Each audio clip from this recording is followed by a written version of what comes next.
जय जय श्री राधे। प्रिय साधकों, मारवाड़ वीरता के लिए विश्व विस्तृत है। यहाँ की वीर प्रशु भूमि में अनेकों संत महात्माओं ने भी अपनी इहलोक लीला की है। यहाँ के जिन भक्तों का संसार को थोड़ा सा परिचय मिला है, वे संख्या में थोड़े होते हुए भी गुण गरिमा में महान हैं।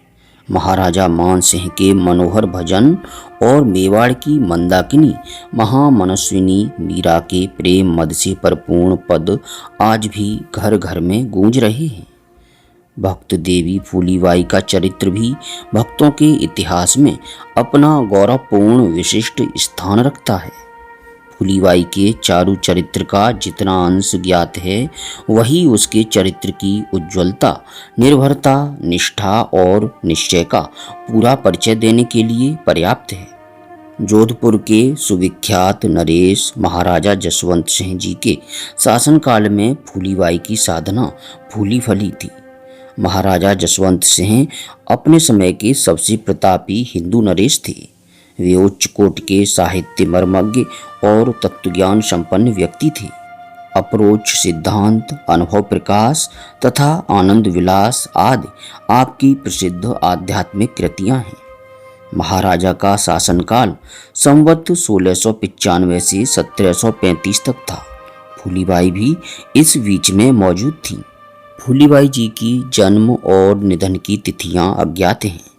फूलीबाई मारवाड़ के एक छोटे से गांव में पैदा हुई थीं। उनका लालन पालन नाना के घर माझवास नामक गांव में हुआ। वह कृषक बालिका थीं। उनका बचपन खेतों में ही बीता। एक दिन फूलीबाई माता खेत को जो भोजन ले जाया जाता है, उसे लेकर खेत की ओर जा रही थी। भगाणा गांव के सुप्रसिद्ध संत ज्ञानी जी उधर से आ रहे थे। ज्ञानी जी ने कृषक कन्या की ओर ध्यान से देखा और उसके हृदय में सोती हुई आध्यात्मिक भावना को परख लिया। उनकी आंखों के सामने फूलीबाई का भावी भव्य रूप झूलने लगा। ज्ञानी जी ने कहा, बाई, मैं भूखा हूँ, मुझे थोड़ा भोजन चाहिए। फूलीबाई रुकी। उन्होंने श्रद्धा से मस्तक झुकाया और बड़ी भक्ति के साथ भोजन सामने रख दिया। ज्ञानी जी ने भोजन करते हुए फूली के सिर पर हाथ फेरा और राम नाम के अमृत रस का उपदेश दिया। फूलीबाई जी ने कृतज्ञता से अपना सिर झुका लिया। वह राम नाम गुरु मंत्र को पाकर कृतकृत्य हो गई। उसका हृदय जिसकी खोज में बेचैन था, वह मानो आज वरदान रूप में उसे मिल गया हो। फूलीबाई जी ने तभी से ज्ञानी जी को अपना आध्यात्मिक गुरु स्वीकार किया। उनके हाथों भगवत भजन की रखी हुई चिंगारी फूली की सतत साधना और अनन्य भावना से सुलग उठी। उसकी ज्वाला में कलुष कलमश जलकर छार हो गई। फूली का जीवन कुंदन की तरह जगमगा उठा। उसके बाद फूलीबाई अपना समय एकांत चिंतन और भगवत भजन में व्यतीत करने लगी। उसका हृदय सांसारिक सुखों और भोगों से दूर भागने लगा। फूलीबाई विवाह के योग्य हो गईं, पर नाना को न उनमें बाल सुलभ चपलता दिखाई दी और न किशोरावस्था के सुख स्वप्नों की मादकता। नाना ने विवाह करने का निश्चय कर लिया। फूली ने इसमें किसी प्रकार की भी अनुरक्ति नहीं दिखाई। चुपचाप सगाई कर दी गई और एक दिन बारात भी गांव की सीमा पर आ गई। फूली यह सुनकर भीत मृगी की तरह चकित विस्मित हो गईं। उनके हृदय में विचार मंथन चलने लगा। उन्होंने मन ही मन कहा, जानिया ना गोरबे फूली कियो विचार, सब सतारो साहिबो सो मेरो भरतार। फूली के हृदय में तरह तरह के संकल्प विकल्प उठने लगे। उसने सोचा, मैं इस मुर्दे से क्या विवाह करूं? यह तो आज है, कल मर जाएगा, फिर चिर वैधव्य। जो समस्त संतों का स्वामी है, वही मेरा भरतार है। उस अमर पुरुष से विवाह क्यों न किया जाए? अंत में फूली ने अमर पुरुष से विवाह करने का निश्चय किया। नाना को उसने स्पष्ट कह दिया कि मैं विवाह नहीं करूंगी। नाना ने समझाया बुझाया, पर फूली ने एक न सुनी। फूली को उसके पूर्व संस्कारों ने बल संबल दिया। फूली ने स्पष्ट कहा, विवाह तो कुमारी का होता है, मेरा पति तो परब्रह्म है, फिर मैं दूसरा विवाह कैसे करूं? इस तर्क के सामने नाना को झुकना पड़ा। उसने झुंझलाकर पूछा, बता तेरा पति कहाँ है?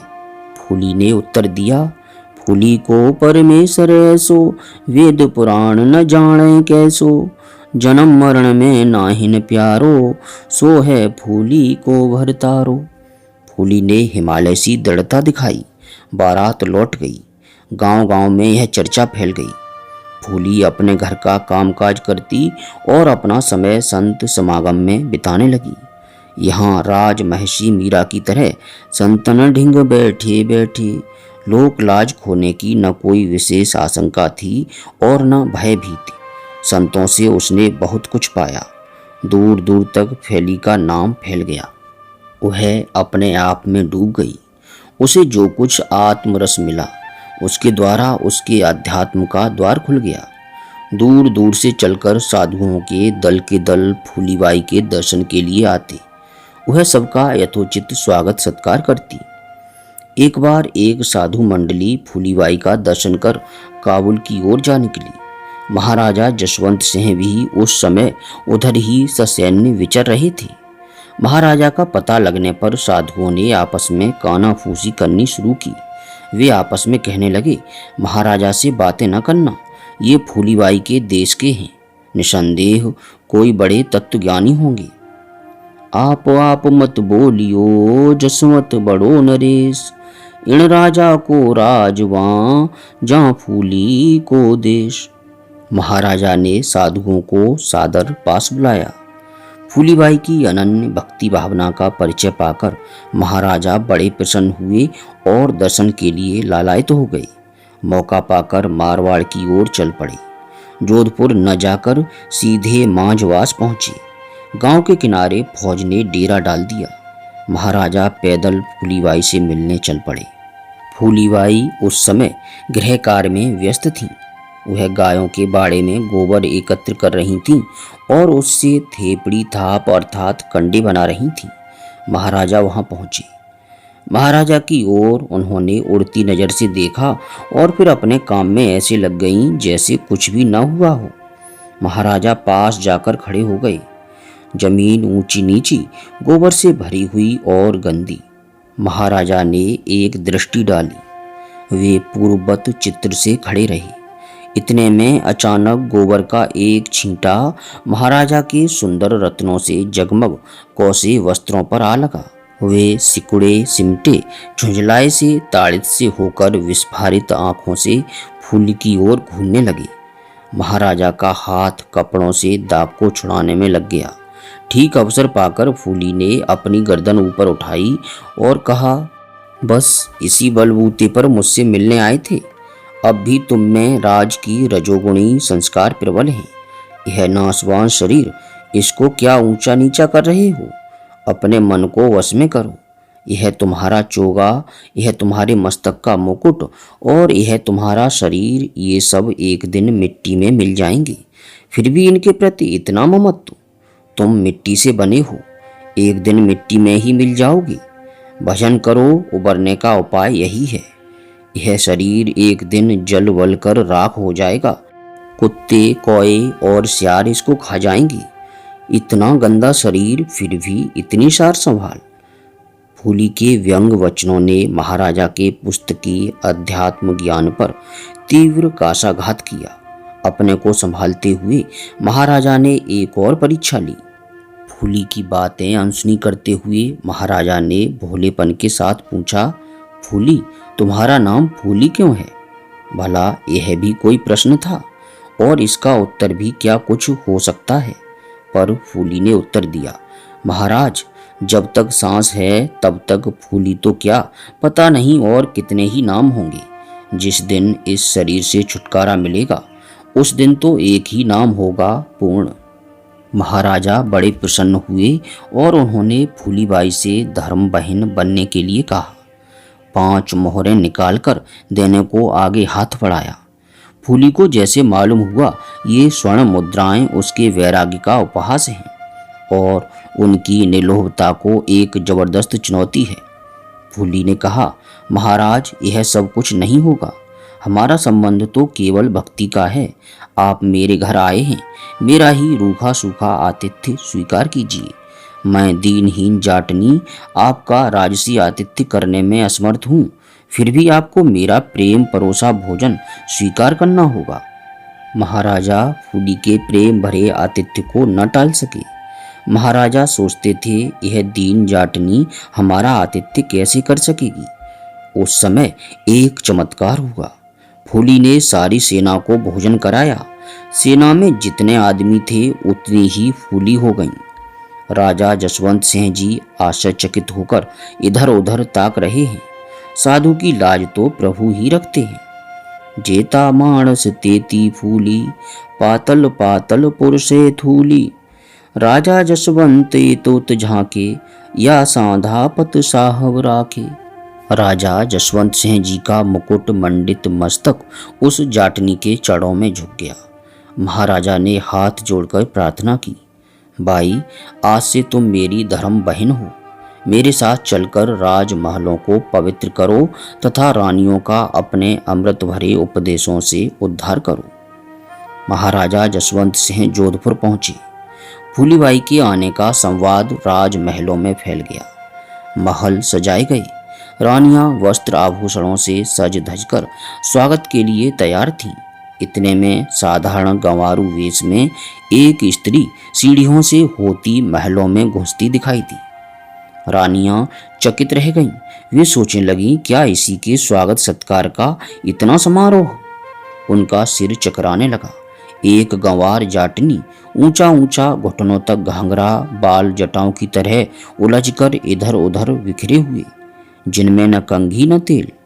फूलीबाई ने निडर निसंकोच वानरी की तरह उछलकर रानियों के बीच बैठ गईं। फूली ने पहले पहल यह राजकीय सजधज देखी थी, पर वह चकित नहीं हुई। फूली की आंखों ने इस वैभव के पीछे छिपे हुए नाश के कंकाल को देखा, इसलिए वह इस चमक दमक से अभिभूत नहीं हुई। रानियां उनको आंख फाड़कर देखने लगीं। फूली ने समझाना शुरू किया, आप लोग टुकुर टुकुर क्या देख रही हैं? अमूल्य मानव जन्म आप क्यों खो रही हैं? गहने कपड़े तन की शोभा है, शरीर कच्चे पहाड़ के समान है। फूली कहती है, आप नित्य राम को भजिए और सारी उपाधि छोड़ दीजिए। हे रानियों, मेरी बात मानकर आप राम को भजिए। भजन के बिना इस संसार में सभी सुअर कुत्ते के समान हैं। यह शरीर का भाण तो फूटेगा, इसका क्या श्रृंगार करना है। इस तृष्णा के कारण ही अगणित चक्कर काटने पड़ते हैं। इंद्र हो, राजा हो, शूकर हो या कुत्ता हो, तीनों लोक में कामी सब एक से ही है। एक राम शब्द ही सदा सच्चा है और सब शब्द झूठे हैं। फूली कहती है कि इस राम शब्द के बिना सिर में धूल पड़ेगी। फूली का स्वामी तो ऐसा है, रानी सुनो, जिसने सागर पार शिला तराई थी। पर फूली के इन अनुभव भरे उपदेशों को सौंदर्य सुरा और विलास वाणी के अथाह सागर में डूबी हुई वे रानियां न समझ सकीं। फूली निराश हो गईं। उन्हें अपना श्रम बिना बीज ही खेत में हल चलाने के समान निष्फल प्रतीत हुआ। राम न बोले रानियां, फूली कियो विचार। उलट चलो घर आपने, लखे न सारा सार। जब रानियों ने राम नाम नहीं उच्चारण किया, तब फूलीबाई खिन्न होकर घर जाने को प्रस्तुत हो गईं। महाराजा जसवंत सिंह जी को मालूम हुआ तो वे दौड़े आए। फूलीबाई से स्नेह भरे अनुरोध के साथ रुकने को कहा। महाराजा सांख्य दर्शन के पारदर्शी विद्वान थे, पर अनुभव ज्ञान के सामने उसका मूल्य 2 कौड़ी भी नहीं। कबीर ने इसी अनुभव पर तो शब्द के पंडितों को ललकारा था। फूलीबाई ठहर गईं। उपर्युक्त पात्र को पाकर उनका हृदय फूल उठा। फूलीबाई ने कुछ दिन रहकर ज्ञानोपदेश दिया। प्यारे भक्तों, फूली के उपदेशों का सार गोस्वामी तुलसीदास जी के शब्दों में शास्त्र वेद विलोड़न से नवनीत के समान निकलने वाले राम नाम के रूप में ही था। राम बिना किड़ काम रो, सांख्य योग अभ्यास। फूली परमानंद बिन गुण पूरे लो आस। फूली को सिद्धि में न विश्वास था और न वह उसकी महत्ता ही मानती थी। कोई कंचन कर देते है धरती अंबर दोय, फूली तो माने नहीं राम नाम बिन कोय। जब तब को फूलीबाई ने राम भजन बिना व्यर्थ ही बताया है। बिन बीज हल फेरियां फल नह पावे कोय। राम नाम के बिना तीर्थ भ्रमण भी किसी काम का नहीं। भ्रम को भूल्यो तीर्थ जावे, भटका खाए उलट घर आवे। भ्रम को भूल्यो सेव करावे, अंत काल पत्थर हो जावे। अंत में फूलीबाई ने राजा से 100 बातों की एक बात कही। 100 बातों की एक ही सुन ले राजा वीर, सूरत तार में पोय ले राम नाम का हीर। फूली के अनुभव भरे उपदेशों से राजा ने ज्ञान का प्रकाश पाया। उनके ग्रंथ ज्ञान का दंभ दूर हो गया। सचमुच धन्य है उस देश को जहाँ फूली ने अपनी भक्ति साधना की। ऐसे ही संत महात्माओं के पावन चरित्र युग युग तक अमर रहकर ज्ञान का प्रकाश फैलाते रहते हैं।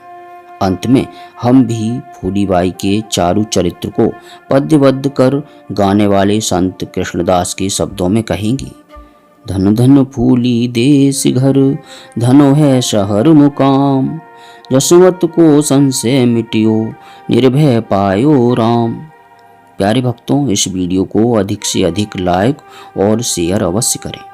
और अब प्रेम पूर्वक गदगद वाणी से बोलिए राधे कृष्ण कृष्ण कृष्ण राधे राधे, राधे श्याम श्याम श्याम राधे राधे।